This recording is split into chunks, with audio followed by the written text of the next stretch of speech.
तर मैत्रिणींनो, शिवणकाम विथ पुष्पामध्ये तुमचं सर्वांचं अगदी मनापासून स्वागत आहे। आजच्या व्हिडिओमध्ये आपण कटोरी ब्लाऊजची संपूर्ण शिलाई भाग 1 यामध्ये आपण बॅक पार्ट आणि फ्रंट पार्ट कसं शिवायचं ते बघणार आहोत। तर व्हिडिओ कुठे स्किप न करता संपूर्ण पाहिजे करून खूप अशा महत्त्वाच्या टिप्स मी आजच्या व्हिडिओमध्ये सांगितलेल्या आहेत। तर बघा, कटोरी जोडताना परफेक्ट कशी जोडायची।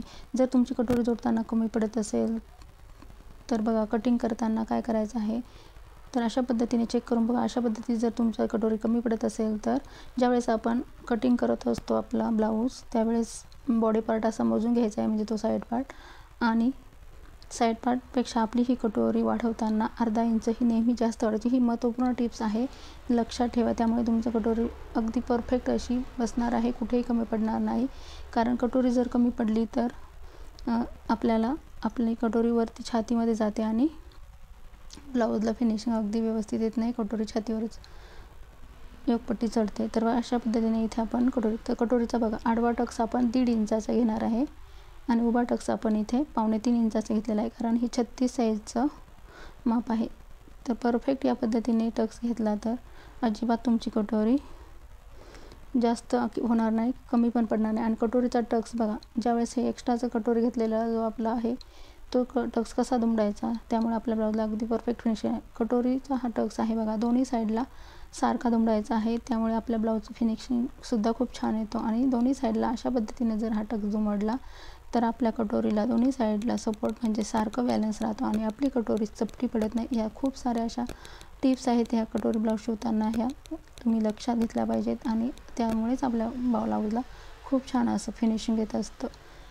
तर व्हिडिओ अगदी शेवटपर्यंत पहा। अशाच खूप साऱ्या टिप्स मी शेवटपर्यंत मध्ये सांगितलेल्या आहेत, त्याचा तुम्हाला नक्कीच फायदा होणार आहे। बघा, अशा पद्धतीचा हा आपला पार्ट तयार झालेला आहे। याच पद्धतीने आपण दुसरा पार्ट पण तयार करून घेतलेला आहे। आता आपण योगपट्टी कशी जोडायची ते बघणार आहोत। तर योगपट्टी आपण अंडरग्राऊंड योगपट्टी जोडणार आहोत। त्यासाठी आपण दोन्ही योगपट्ट्या खालच्या साईडने शिलाई मारून तयार करून घेणार आहोत।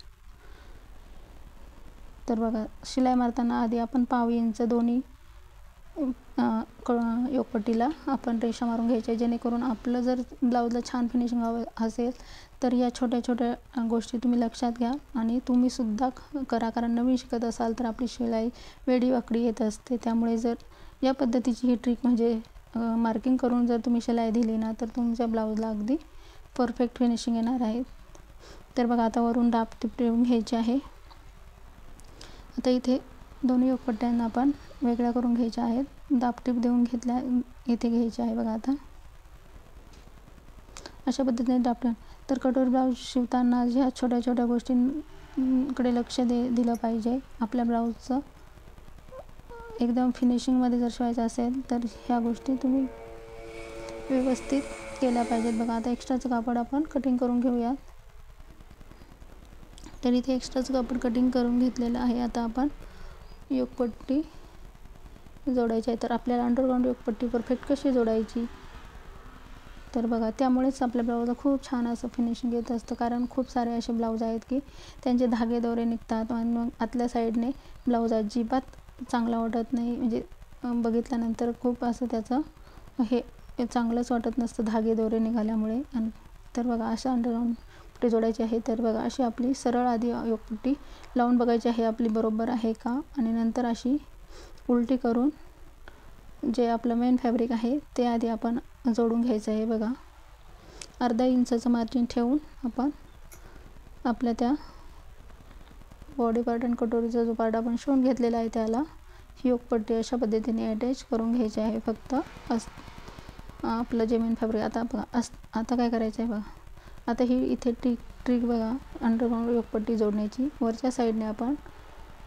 पूर्ण भाग असा फोल्ड करत यायचा आहे आणि बघा, मग नंतर तो जो आपण आपलं मेन फॅब्रिक आणि अस्तर एकमेकावर ठेवून आता आपण शिलाई मारून घ्यायची आहे। परंतु जो आतमध्ये आपण फोल्ड केलेला भाग आहे तो अजिबात शिलाईमध्ये गेला नाही पाहिजे, जेणेकरून आपल्याला बाहेर तो भाग काढताना प्रॉब्लेम आला नाही पाहिजे। हे पण आपण इथे काळजी घेतली पाहिजे शिवताना। तर बघा, आता मोठ्या साईडने आपण आतमध्ये फोल्ड केलेला भाग बाहेर काढून घ्यायचा आहे। बघा, अशा पद्धतीने इथे मी तो आतला भाग काढून घेतला आहे। बघा, तुम्ही पाहू शकता एकदम खूप फिनिशिंगमध्ये फ्रंट हा पार्ट किती तयार झालेला आहे, कुठे कमी जास्त झालेलं नाही बघा. आतल्या साईडने बघा टक्सचं पण दोन्ही साईडला आपण मधोमध टीप दिल्यामुळे आपली कटोरीचा हा टक्स आहे दोन्ही साईडला बॅलन्समध्ये राहिला आहे. कटोरी यामुळे अजिबात चपटी होत नाही. तर अशा पद्धतीने दोन्ही पार्ट आपण इथे तयार करून घेतलेले आहेत. तर बघा आता आपण हुक आणि आयपट्टी तयार करायची. त्या हुक आणि आयपट्टी लावण्यापूर्वी दोन्ही पार्ट आपले बरोबर आहेत का, कुठे जर कमी किंवा जास्त असेल तर दोन्ही सारखे करून घ्यायचे आहे गळ्याच्या साईडने. आता बघा आपण सर्वात आधी हुकपट्टी लावून घेणार आहोत. हुकपट्टी बघा डबल फोल्ड आहे, डबल फोल्ड, परंतु ती पूर्ण आपली 2.5 इंचाची आहे. ती डबल फोल्ड करून खालच्या साईडने 1.5 इंच दुमडून बघा वरच्या साईडने ही पट्टी ठेवायची आहे. बघा हुकपट्टीसाठी बघा तुम्ही कोणत्या साईडने हुकपट्टी लावता, तर जास्त करून आपण उजव्या साईडला हुकपट्टी जोडत असतो, उजव्या भागाला. तर 1.5 इंच अंतर सोडून इथे आपण शिलाई मारून घ्यायची आहे त्यावर. तर पुन्हा एक्स्ट्राचं कापड कट करून पुन्हा वरून दाबटीप देऊन घ्यायची आहे त्या अस्तरच्या कपड्यावरून आणि आतल्या साईडने ती दुमडून कॉर्नरवर आता इथे टीप देऊन घ्यायची आहे. अशा पद्धतीने इथे कॉर्नरवर टीप देऊन झाल्यानंतर एक्स्ट्राचा कापड गळ्याच्या बाजूने जर असेल तर ते व्यवस्थित करून घ्यायचं आहे. बघा आपला हा पार्ट किती छान आणि फिनिशिंगमध्ये तयार झालेला आहे, तुम्ही पाहू शकता. तर बघा याच पद्धतीने आपण दुसरा पण पार्ट तयार करायचा आहे. त्यासाठी बघा आता जी आपली आयपट्टी आहे ती इथे किती इंचाची घ्यायची आहे, तर ती आपण इथे 3 इंचाची घेतलेली आहे. तर ती खालच्या साईडने 1.5 इंच दुमडून घ्यायची आहे. अशा पद्धतीने इथे ही दुमडल्यानंतर जर 3 इंचाची घ्यायची आहे, परंतु ही माझी थोडी जास्त आहे, मी अंदाजे कट केलेली आहे, पण मी ती थोडीशी कट करून घेणार आहे. पण 3 इंचाची ही प्रॉपर आहे जोडण्यासाठी पट्टी. 3 इंच माप असलेली तुम्ही घ्यायची आहे. तर बघा वरच्या साईडने मी जोडून घेणार आहे, कारण बघा मी मशीनवरची आय बनवणार नाही, तर मी हाताने सुईने बनवणार आहे. त्यामुळे ही वरच्या साईडने, पण जर तुम्ही मशीनवरची आय बनवत असाल तर तुम्ही ही पट्टी खालच्या साईडने ठेवायची आहे आणि ती वरून फोल्ड करून दुमडून घ्यायची आहे. तर मी हे हाताने शिवणार आहे, त्यामुळे मी ती वरून ठेवून खालच्या साईडने दुमडून घेतलेले आहे. बघा तर अशा पद्धतीने एक्स्ट्राचं जे का आहे पट्टी ती गळ्याच्या व्यवस्थित कट करून घ्यायची आहे. तर अशा पद्धतीने दोन्ही पार्ट इथे आपले अगदी फिनिशिंगमध्ये तयार झालेले आहेत. बघा तर बघा तुम्ही पाहू शकता खूप छान असं जर आपण ब्लाऊजला व्यवस्थित स्टिच केलं, काळजीपूर्वक सर्व टिप्स फॉलो केल्या तर खूप छान असं ब्लाऊज फिनिशिंग येतं. आता आपण बॅक पार्ट तयार करून घेणार आहोत. तर बॅक पार्ट तयार करण्यासाठी इथे बघा मी आधीच मार्किंग करून घेतलेलं आहे. ही सर्व प्रोसेस मी कटिंग करतानाच करत असते. तुम्हीसुद्धा अशाच पद्धतीने कटिंग झाल्यानंतर जिथे जिथे आपल्याला स्टिच करायचं आहे तिथे मार्किंग करून घ्या. त्यामुळे आपला वेळ खूप वाचतो आणि स्टिच करताना आपल्याला कमी वेळातच आपला शिवण होतो. तर इथे बघा इथे आपण हा 4.5 इंचाचा उंचीचा हा आपला टक्स आहे आणि आडवा पण आपण 4.5 इंच लांबीवर टाकला आहे, म्हणजे गळ्याच्या बाजूने. दोन्ही साईडला हा टक्स किती आपला अर्धा इंचाचा असतो, म्हणजे पूर्ण हा पाठीमागचा टक्स हा 1 इंचाचा असतो. तर दोन्ही टक्स आपण इथे शिवून घेतले बघा. आता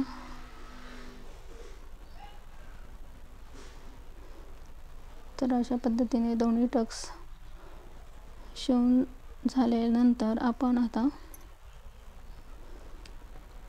इथे बघा दोन्ही टक्स आपले शिवून झालेले आहे. जे टक्स शिवलेले आहेत आता आपण त्याला फोल्ड करण्यासाठी जी हात शिलाईची पट्टी आहे ती लावायची आहे. त्यासाठी आधी आपण 1.25 इंचाची ही पट्टी घ्यायची आहे. बघा ती वरच्या साईडने ठेवून अर्धा इंचावर इथे मार्जिन, आपलं बॅक साईडला हे अर्धा इंच मार्जिन असतं, म्हणून अर्धा इंचावर मार्जिन देऊन ती अटॅच करून घ्यायची आहे पार्टला.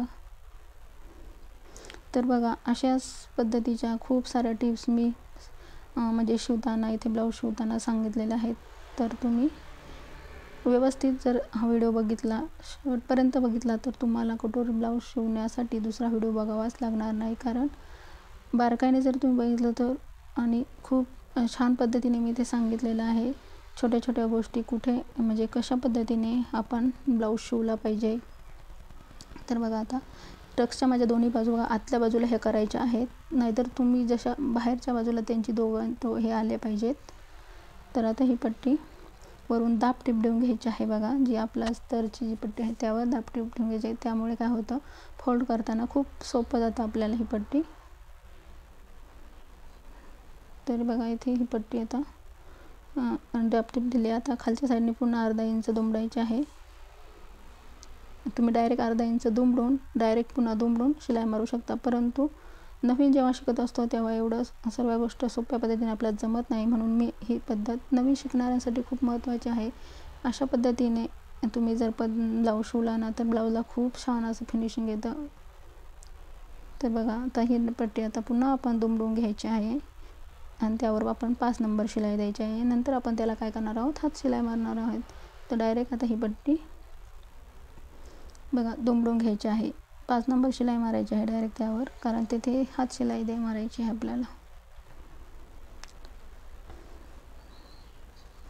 तर असेच खूप म्हणजे बघा अस्तर मी इथे जोडून घेतलेलं. अस्तर जोडण्याचा अस्तर कसं जोडायचं त्याचा पण माझा चॅनलवर व्हिडिओ आहे, तो तिथे तुम्ही जाऊन नक्की बघा. आणि जर माझ्या चॅनलवर तुम्ही नवीनच असाल तर चॅनलला सबस्क्राईब करा, जेणेकरून अशाच नवीन व्हिडिओ तुम्हाला बघायला मिळतील. तर बघा अशा पद्धतीने इथे आपण बॅक पार्ट पण तयार करून घेतलेला आहे. तर बघा आजचा व्हिडिओ तुम्हाला अगदी डिटेलमध्ये मी सविस्तर खूप साऱ्या टिप्ससोबत शेअर केलेला आहे. तो आजचा व्हिडिओ तुम्हाला कसा वाटला कमेंट करून नक्की सांगा. व्हिडिओ आवडला असेल तर लाईक, शेअर आणि सबस्क्राईब नक्की करा. धन्यवाद.